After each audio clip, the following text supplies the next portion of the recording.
Bom, gente, nós vamos ter o nosso momento de reflexão. Hoje a ceia será no final do nosso encontro aqui.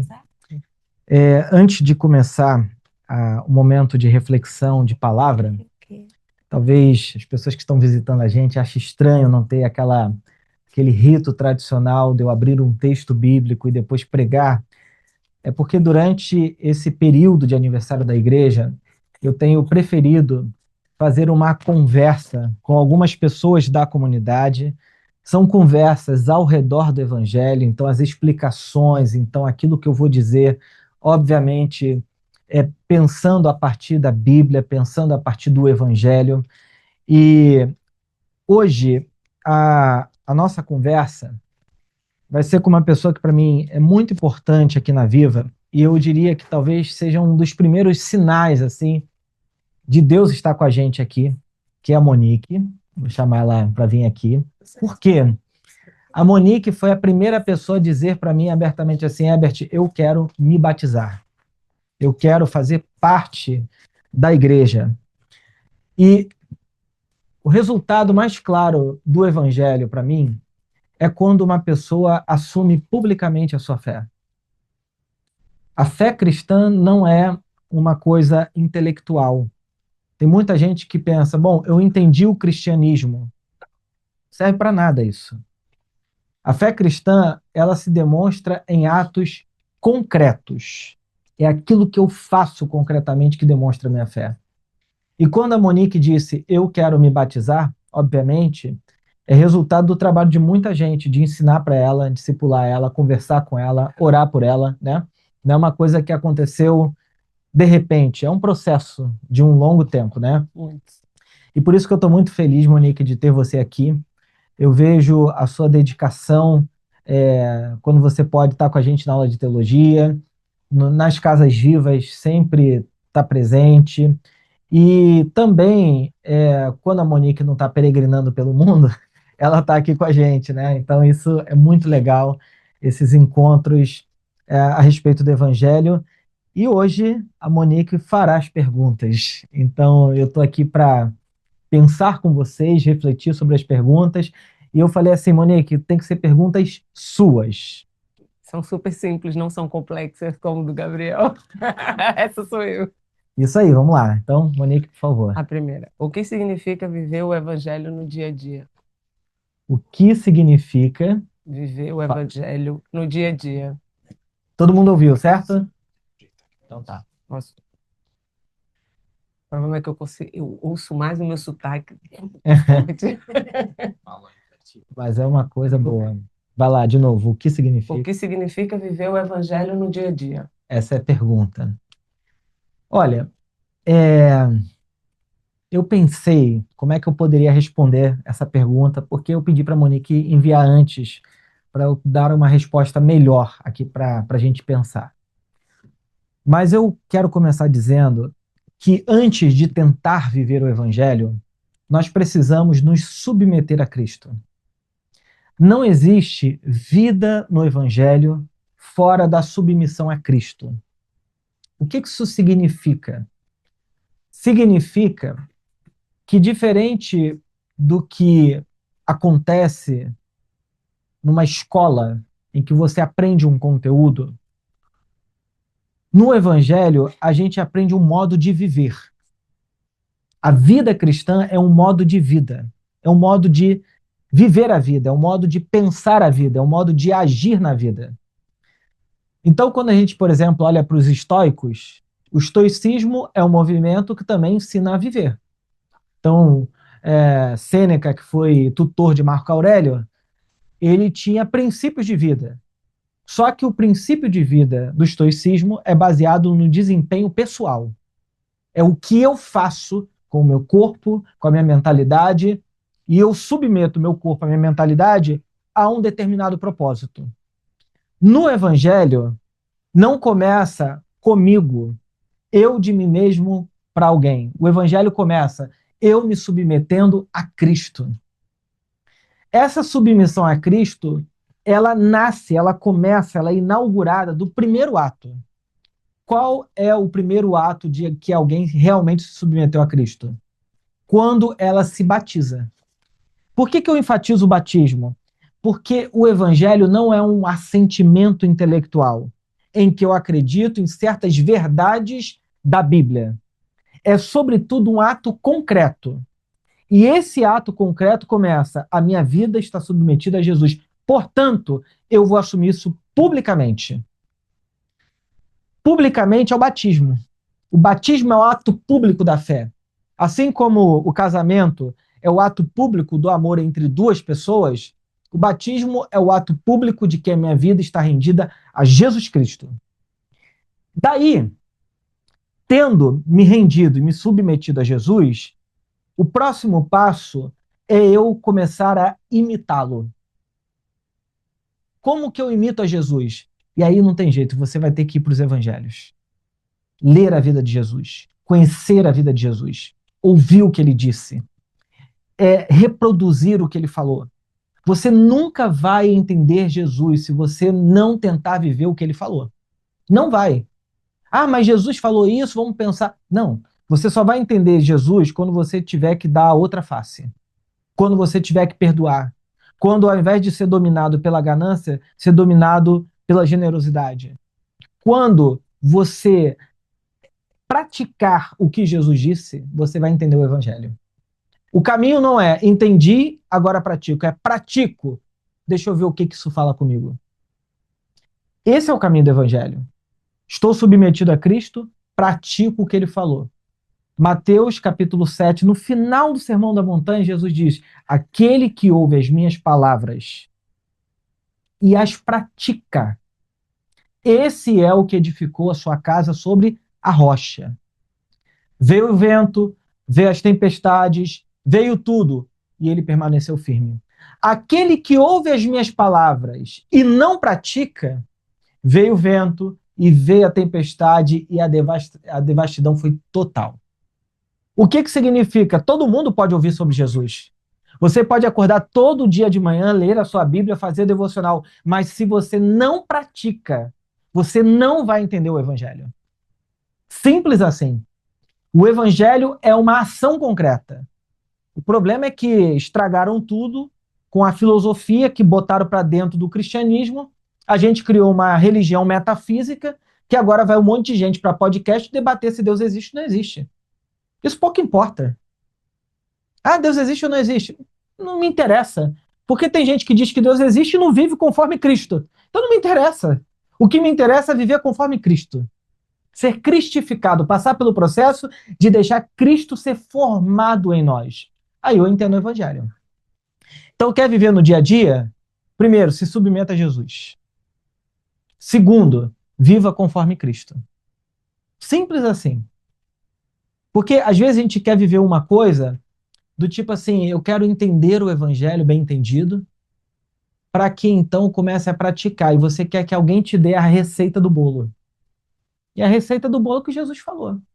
Buscar em primeiro lugar o reino dos céus e todas as demais coisas vos serão acrescentadas. É você tirar do altar do seu coração aquilo que não é Deus, do primeiro lugar. Você pode amar tudo, mas se você não amar Deus sobre todas as coisas, a tua vida se desequilibra. Então o evangelho começa dizendo, coloca Deus, o evangelho do reino de Deus, no lugar principal da sua vida. Quer ver uma coisa simples? Vamos pensar, vou fazer uma analogia, Monique. Imagina que a gente pega uma caixa. E a gente pega essa caixa e fala assim, o que é importante na sua vida? Pode falar, o que é importante para você? Filho. Filho. Você bota filho na caixa. Mais o quê? Família. Vamos botar a família na caixa. Tudo que é importante para você. O quê? Família, amigo. Amigo. Botar amigo na caixa. Tudo que é importante nessa caixa aí.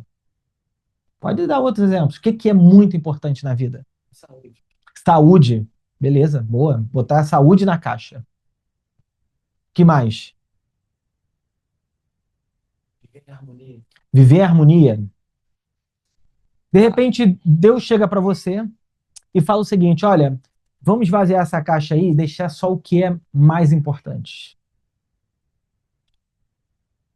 Vamos tirar tudo e deixar só o que é mais importante. Deus fala assim, olha, teu filho tem que sair daí. Sua saúde tem que sair daí. Os seus amigos têm que sair daí. Relacionamentos têm que sair daí. E Deus vai falar para você, a única coisa mais importante que você tem que manter nessa caixa sou eu. Se você deixar qualquer outra coisa dentro dessa caixa que não seja eu, você vai desequilibrar a sua vida. Porque tudo que vai ficar nessa caixa aí vai se tornar um Deus para o seu coração. E nenhuma dessas coisas é uma fonte confiável para a sua vida. Elas podem te trair, podem te abandonar, podem falhar, podem morrer, podem deixar de existir, mas eu não. Então, a única coisa da nossa existência que pode sustentar a nossa vida até o fim dos nossos dias é isso que vale a pena colocar no topo do nosso coração. E eu posso colocar qualquer outra coisa, inclusive coisas maravilhosas, mas se ocupa um lugar de Deus, é um ídolo para a gente. Então, o Evangelho começa com a reordenação das minhas prioridades do meu coração. Se Jesus Cristo não for a prioridade do meu coração, qualquer outra coisa ocupa esse lugar. E essa coisa vai trair a gente. Não vai dar conta. A gente que está começando agora na palavra, né? Uhum. A Bíblia é muito extensa e complexa para quem está começando. Então, por onde eu deveria começar a ler para poder entender isso tudo? Qual é a parte que sensibiliza mais Deus na Bíblia? Eu diria que a gente começaria pelos evangelhos. Mateus, Marcos, Lucas e João. A gente pode escolher qual é o evangelho. Marcos é o menor, então talvez seja mais fácil ler Marcos, que ele é pequenininho. Então eu diria, comece pelos evangelhos, que entendendo Cristo, você começa a entender toda a Escritura. Se você tentar entender a Bíblia primeiro, para depois entender Cristo, a gente pode se embaralhar nesse processo e colocar em equilíbrio coisas que não são equivalentes. Jesus é acima de todos, na Bíblia, inclusive. Eu não posso pensar Moisés, Davi, Salomão, como pessoas tão importantes quanto Jesus, né? Hoje tem uma onda de coaching que pega muito provérbios, né? Leia provérbios, sabedoria para a vida. Cuidado, provérbios também tem um monte de preconceito, provérbios tem um monte de problema grave, tem coisas maravilhosas. Como é que eu vou medir provérbios para saber o que fica e o que não fica? A partir de Cristo. Porque dependendo do que você lê em provérbios, tu pode complicar a sua vida. Com a Bíblia na mão, mas Jesus é o princípio para a gente ler quem Deus é. A gente não conhece o Deus em si. Agora fazendo aula de teologia aqui. O Deus em si, ninguém conhece. A Bíblia diz que ninguém jamais viu a Deus. Então, se alguém falar aqui para mim que viu Deus, eu vou falar mentiroso. Né? A Bíblia diz que ninguém jamais viu a Deus. Deus, no entanto, foi revelado em Cristo. Paulo diz, ele é a expressão exata do ser de Deus. Quem olha para Jesus, olha para Deus. Simples assim. Tá? Vamos lá.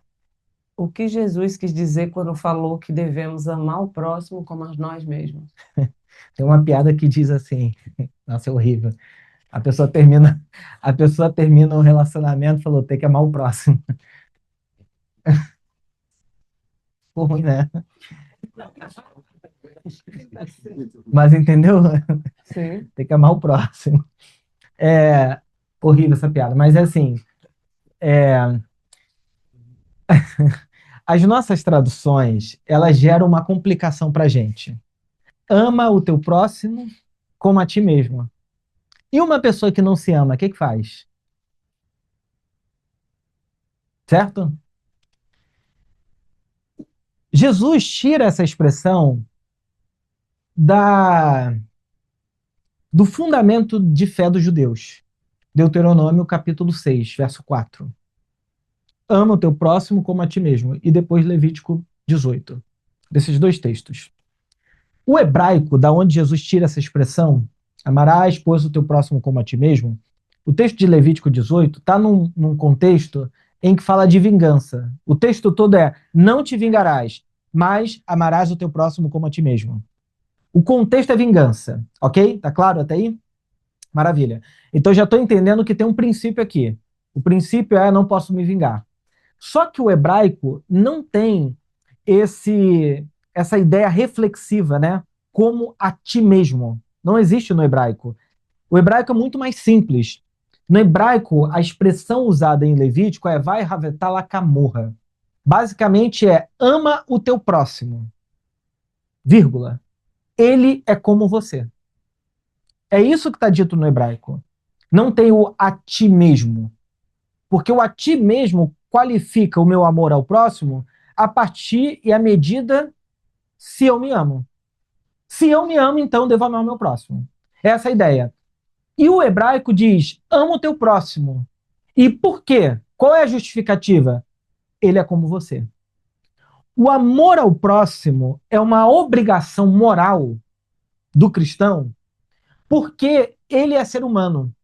E por ser humano, ele é a imagem e semelhança de Deus. O que me faz amar ao próximo não é outra coisa senão o fato dele ser humano. Então, esse texto aqui, ele foi muito usado durante a história da igreja, especialmente no século XVIII, quando muitos cristãos escravizavam pessoas. E os teólogos vão usar a Bíblia para dizer o seguinte: eu não posso escravizar um outro ser humano porque ele é como eu. Essa é a ideia do judeu chamado Martin Buber. Eu não posso escravizar um outro porque ele é um semelhante. O fato de eu ter um semelhante diante de mim, o fato de eu ter um outro ser humano diante de mim, me faz amá-lo. Ele é digno do meu amor. É a ideia que, por exemplo, hoje aparece dentro da filosofia moral, que aparece nos Estados Unidos, né, com John Rawls, que basicamente diz o seguinte: o ser humano é um ser último de preocupação moral. Essa é a base filosófica dos direitos humanos. Por que eu lhe devo tributar direito? Por que você é digno de direitos? Porque você é um ser último de preocupação moral. A minha preocupação moral passa pelo fato de que ele é ser humano. Então, quando Jesus falou que devemos amar o nosso próximo como a nós mesmos, é dentro desse contexto, primeiro, da não vingança. E o nosso mundo é baseado em vingança. A nossa lógica sistêmica é vingativa. A gente mata não porque o ser humano de vez em quando tem maldade. A gente mata porque nós gostamos de nos vingar, temos um prazer sádico nisso. Temos um prazer, assim, quase que escorre sangue assim na nossa boca. Porque no fundo, se alguém comete injustiça contra mim, qual é o meu desejo, o meu ímpeto primeiro? É pagar mal com mal. É me vingar, olho por olho, dente por dente. É isso. E o Evangelho diz o seguinte: eu não posso me vingar. A vingança não compensa, mata a alma e é envenena. Já viu esse versículo? A vingança nunca é plena. Chaves. Vocês conhecem esse versículo da Bíblia do Chaves? É exatamente isso. Eu não posso retribuir com vingança. Por quê? Porque o Evangelho diz: não te vingarás. Você viu a luta que aconteceu agora? O Popó e o Vanderlei? Cara, o que acontece no final daquela luta é uma lógica de vingança plena. É o ser humano colocado no seu estado de mais brutalidade. É a nossa parte animalesca e humana, profundamente humana, aparecendo ali. Então, amar o nosso próximo é a responsabilidade moral que temos diante do outro, né? Então, isso é muito importante para que a gente viva conforme Cristo, viva conforme Jesus, né? Então, ama o teu próximo, ele é como você. Ficou claro isso? Não é amar como eu amo a mim mesmo. Esse pronome reflexivo, né? Essa ideia emocional, ela não cabe, porque o pensamento judaico não é um pensamento emotivo, como era o grego. O pensamento judaico é muito prático. Ele é muito seco nesse sentido, né? Muito concreto. Então, eu devo amar o meu próximo porque ele é um ser humano também, né? Como eu. Pode ir lá, vamos lá. Como é que funciona nas profissões, né, de policiais, assim, você precisa tirar a vida, aí em legítima defesa, e como é que Deus enxerga isso? Porque eu já me deparei na delegacia com alguns amigos que deixaram de ir para a rua e questionam muito Essa prática. as autoridades, assim: doutor, não quero ir mais para a rua, não quero ir, não... Cara, não, você é... Como é que funciona isso? Não estou falando Sim. mas perante a Deus, como é que Deus enxerga isso quando, pela função, às vezes você é obrigado a tirar essa vida? Uhum. E como é que você deve se sentir todas as vezes que volta para o seu lar e, sabe, porque eu estou vendo o senhor falar isso, Uhum. E mexe aí, né? entendeu? E como é que essa pessoa volta para casa depois de um dia desse de trabalho? Eu Como é que ela conversa com Deus? para mim essa é uma das questões mais difíceis, sabia? Sinceramente. Imagina um país que entra em guerra. você é soldado, você vai trabalhar, você tem que ir para a guerra. Você vai ter que defender a sua vida, né? E esse é um desafio muito grande. O que eu penso, e aqui, gente, eu não estou fechando a conversa. Para mim, o que eu penso é o seguinte: o Estado, seja ele qual for,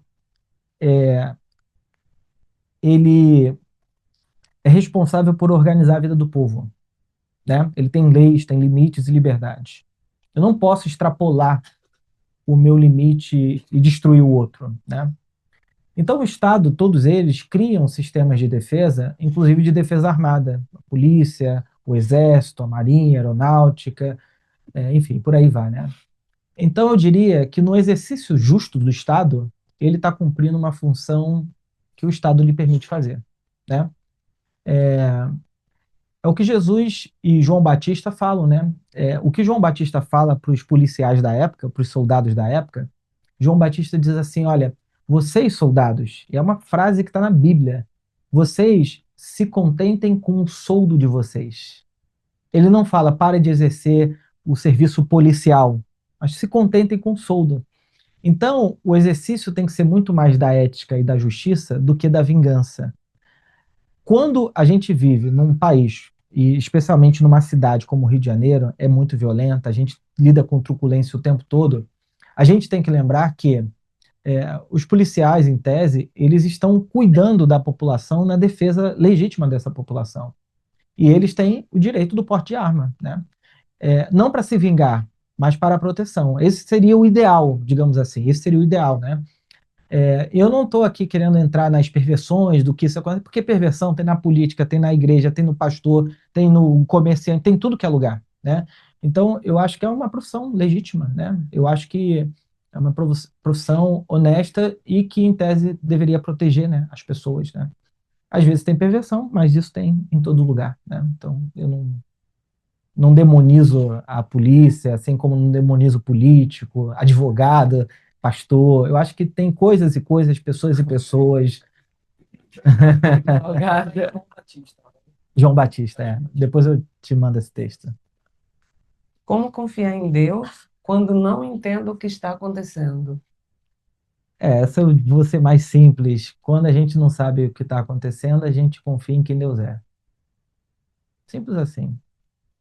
Porque eu não preciso saber de tudo, e essa é a grande angústia humana, né? O que que as religiões oferecem? Elas oferecem resposta. Então vai na cartomante que ela vai te dizer se casa ou não casa, namora ou não namora. Vai na irmã da revelação que ela vai dizer se é de Deus ou se não é de Deus. É a mesma lógica. Vai no terreiro porque vai ter esse passe. É a mesma lógica. Na igreja, no terreiro, na cartomante, no hinduísmo, o sistema religioso quer dizer para você o que você tem que fazer. E eu entendo, e eu vejo isso em Jesus, no momento dele de agonia na cruz, ele pergunta: Deus meu, por que me desamparaste?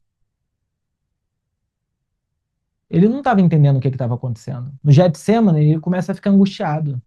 E ele diz: eu estou angustiado até a morte. No mundo, a gente vai ter aflições, mas tem de bom ânimo. Eu não preciso saber do futuro. Nem me interessa. Eu preciso saber que Deus estará comigo. Deus estando comigo, isso é suficiente para mim. Porque é nele que o meu coração está confiado. Agora, quando eu não entendo, isso vai acontecer o tempo todo na vida, gente.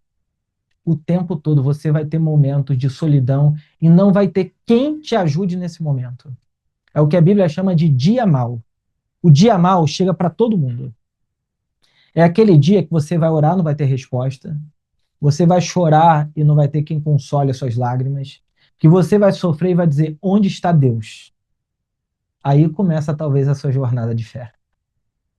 Eu não tenho dúvida de que o sofrimento ele pode ser uma escola para a gente amadurecer a nossa fé. Paulo diz que o sofrimento, que depois que ele é passado, ele se torna em maturidade. E essa maturidade produz esperança. E a esperança, fé. Então, ser cristão é aprender a sofrer com dignidade. É ficar firme no sofrimento e dizer: Deus está comigo. Eu não sei o que está acontecendo, mas Deus está comigo.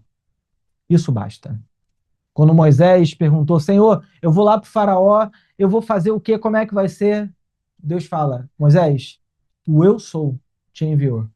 Mas como é que vai ser? O faraó é muito poderoso, tem exército, tem não sei o quê. O eu sou te enviou. Suficiente. Como posso me aproximar mais de Jesus no meu dia a dia? Amando. Amando. Jesus está nas relações de amor fraternais, uns aos outros. Qual é o maior mandamento, gente? Vamos lembrar. E ao teu próximo como a ti mesmo. O que o apóstolo Tiago e também João falam? Se você diz que ama a Deus que não vê, mas não ama o seu próximo que você vê, você é mentiroso. A mentira para Jesus não é dizer que essa televisão tem borda preta, a borda é branca. Ah, a borda é branca. Você vai dizer mentiroso, porque a lógica moderna da mentira é você falar em verdades do ponto de vista técnico. A lógica hebraica de verdade e de mentira é você não viver de acordo com aquilo que você crê. Então, para o evangelho, para você ser um cristão, você tem que ser capaz de amar a Deus sobre todas as coisas, é o teu próximo como a ti mesmo. Quando eu amo, eu começo a me aproximar de Jesus. Se aproximar de Jesus, e esse é o grande problema do evangelicalismo, da Igreja Católica, dessa espiritualidade moderna, é que as pessoas acham que eu me aproximo de Jesus como? Indo para louvorzão, ficando 2 horas assim de joelho. Hoje as pessoas ficam cantando, cantando, cantando para Jesus. Mas Jesus só é reconhecido nas relações de amor uns com os outros. Porque eu posso cantar o dia inteiro e não ser capaz de amar o meu próximo, que é a coisa mais concreta do que isso. Por isso que eu estou falando, o cristianismo é uma coisa concreta. Se eu quero amar a Deus, eu tenho que amar quem está perto de mim. Eu não posso odiar o meu pai, eu não posso odiar minha mãe, eu não posso odiar minha irmã, eu não posso odiar. Eu não posso. Eu posso ter discordância, mas odiar não. Então, quer se aproximar de Jesus? No dia a dia, começa a aprender a amar. Especialmente quem você não gosta muito.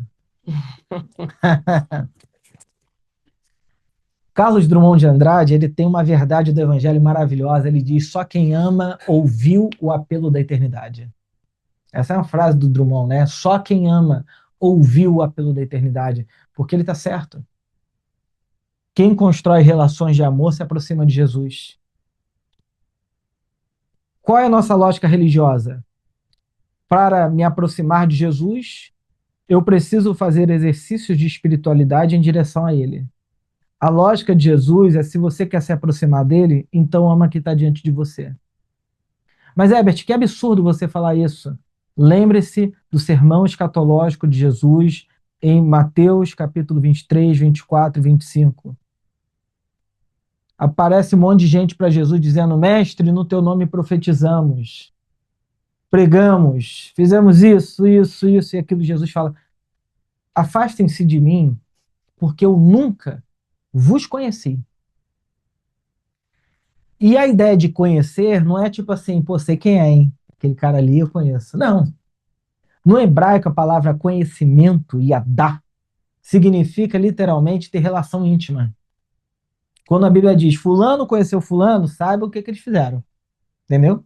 Tiveram relação sexual, íntima, de intimidade. Quando Jesus fala nunca vos conheci, ele está dizendo eu nunca tive uma relação íntima com vocês. Vocês falavam de mim, vocês profetizavam, estão dizendo isso tudo, mas eu nunca vos conheci.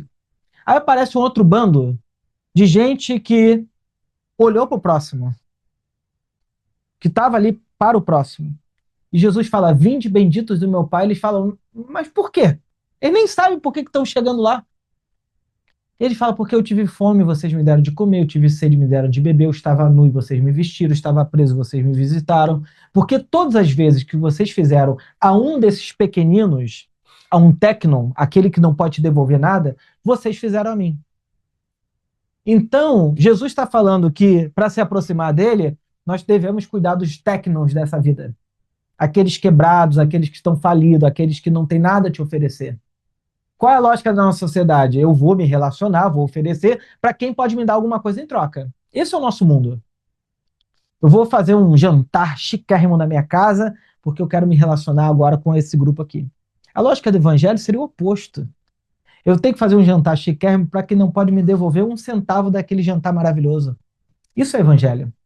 É eu começar a me relacionar com as pessoas porque elas são pessoas, e não pelo título, pelo nome onde elas moram. Isso. Então, quer conhecer Jesus, se relacionar, se aproximar? Viva conforme Cristo. Esse é o único jeito, né? A última. Como saber qual o meu propósito? É simples. Parar de achar que tu tem um propósito muito especial para sua vida. Porque as pessoas ficam correndo atrás desse propósito a vida toda e gera uma frustração, porque o coleguinha do lado fala assim: olha, Deus me falou que eu vou para a África, esse é meu propósito. Eu falo assim, cara, eu não ouvi nada de Deus. Eu não tenho um anjo que apareceu na minha vida, não teve uma revelação especial, e graças a Deus, talvez você seja mais normal do que seu amigo, talvez que tem traços psicóticos. Porque na espiritualidade cristã, conforme Jesus, o propósito de todo cristão é ser como Cristo.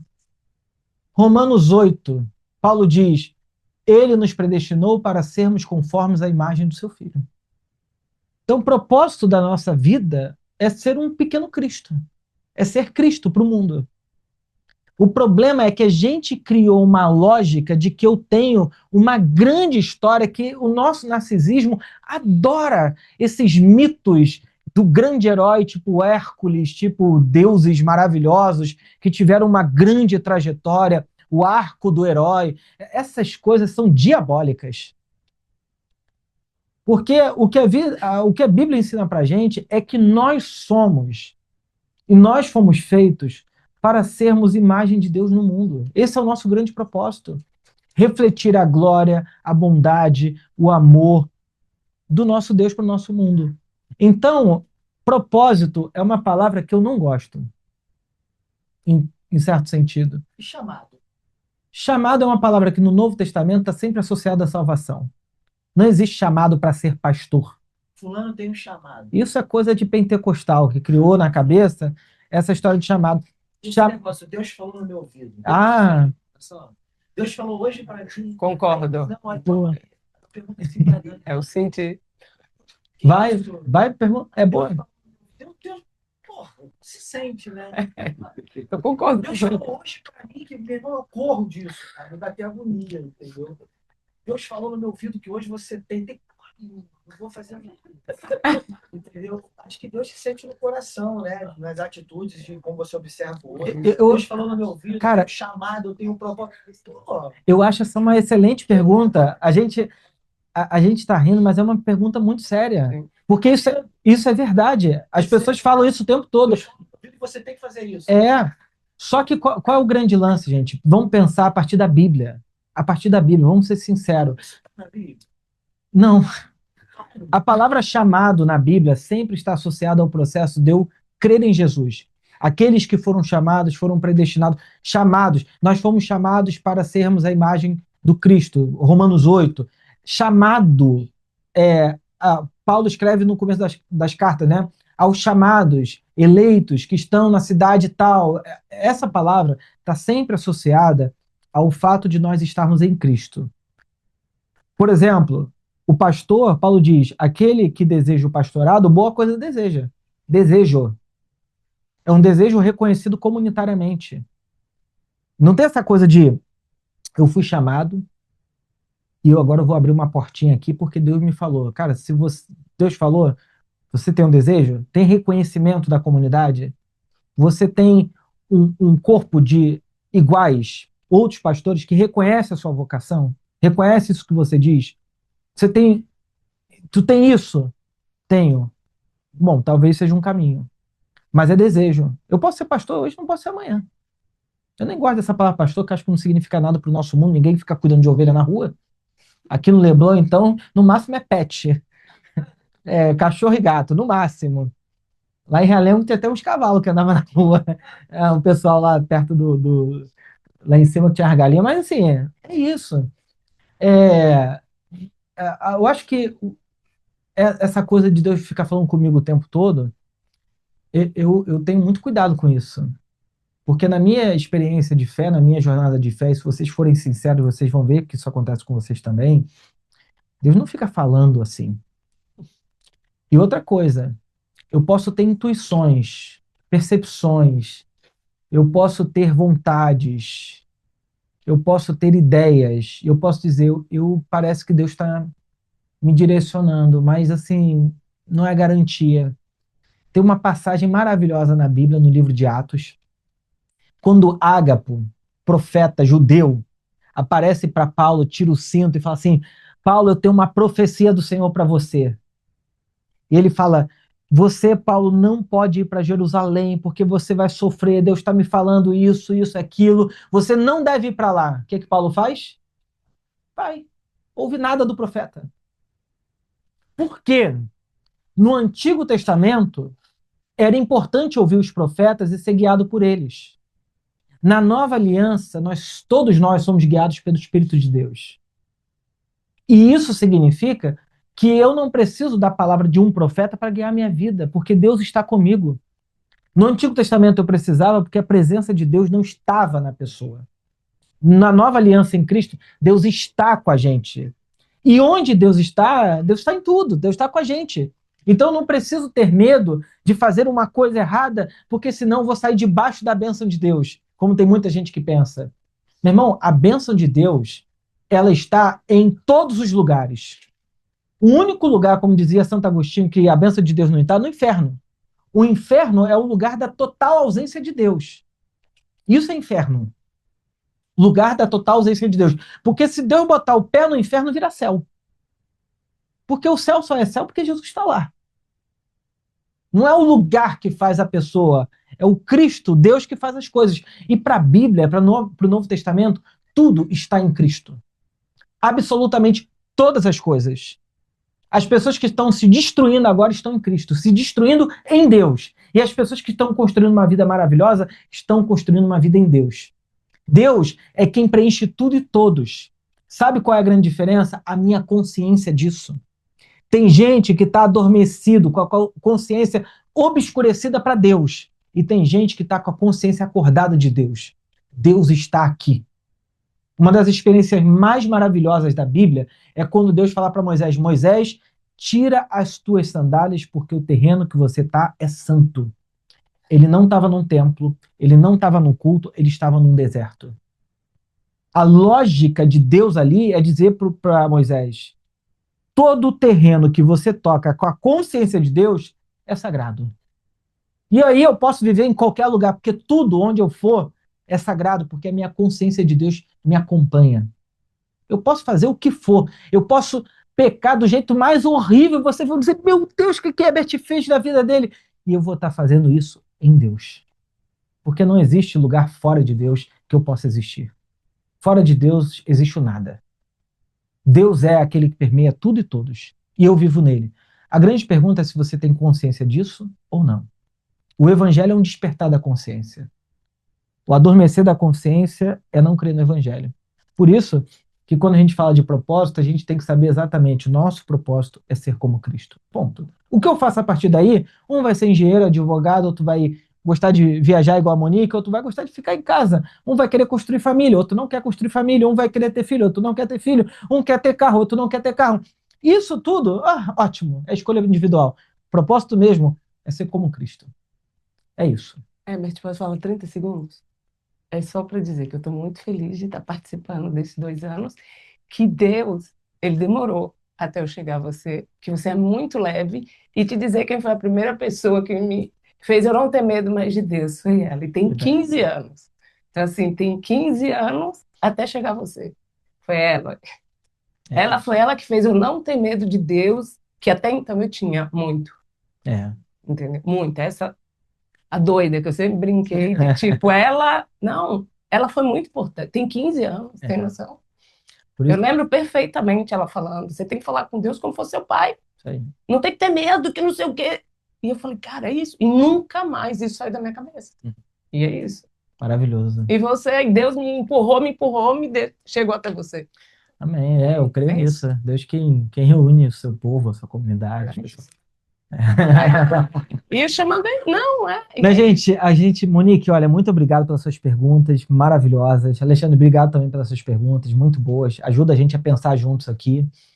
E hoje a gente vai fazer uma das coisas mais maravilhosas para mim da vida cristã, que é participar da ceia, chamar a Lídia, as crianças, para a gente ter esse nosso momento junto.